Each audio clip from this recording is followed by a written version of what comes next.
ఇప్పుడు కేసీఆర్ని అరెస్ట్ చేయబోతున్నారు, మీ మీ విషయం ఏంటి అని కంటిన్యూగా అడుగుతున్నా. నేను నోరిప్పి సిట్టు విచారణ జరుగుతున్నా నేను ఇంతవరకు మాట్లాడలేదు. ఎందుకంటే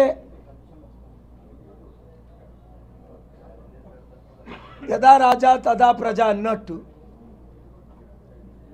రేవంత్ రెడ్డి సొంత కూతురు వివాహం జరిగినప్పుడే కేసీఆర్ గారు రేవంత్ రెడ్డిని అరెస్ట్ చేసి జైల్లో పెట్టారు అని బాధలో ఆయన ఉన్నాడు, తమ్ముడు రేవంత్ రెడ్డి.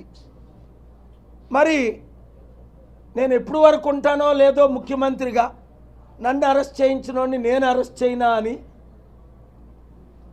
మనకి రాజకీయాలు తెలిసినాయే కదా. జయలలిత ముఖ్యమంత్రిగా ఉన్నప్పుడు కరుణానిధిని అరెస్ట్ చేసేది.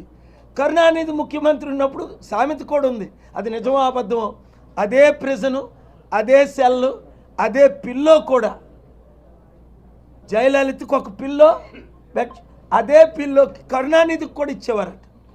సో నువ్వు ఏమి విత్తుతావో ఆ పంటనే కోస్తావు. నువ్వు ముఖ్యమంత్రిగా ఉన్నప్పుడు అపోజిషన్ వాళ్ళు అరెస్ట్ చేసినప్పుడు ఆయన ముఖ్యమంత్రి అయిన తర్వాత అపోజిషన్లు అరెస్ట్ చేస్తారు.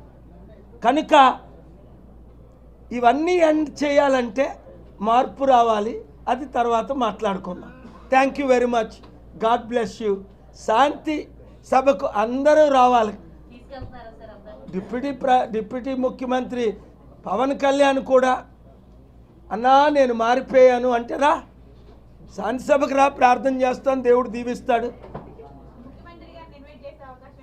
చంద్రబాబు నాయుడు గారిని ఇన్వైట్ చేస్తున్నాం మీ మీడియా ద్వారా, మా కనెక్షన్ ద్వారా. రేవంత్ రెడ్డి గారిని ముఖ్యమంత్రిని నాకెక్కడిది టైం పర్సనల్గా వెళ్ళి ఇన్విటేషన్ ఇవ్వడానికి? నాకు రోజుకి 2 గంటలు పడుకోవడానికే టైం లేదు. 58 యుద్ధాలు రాత్రి అంతా మాట్లాడారు. నా ఫోన్లు చూస్తే ట్యాప్ చేస్తున్నారు కనుక వాళ్ళకి తెలుసు.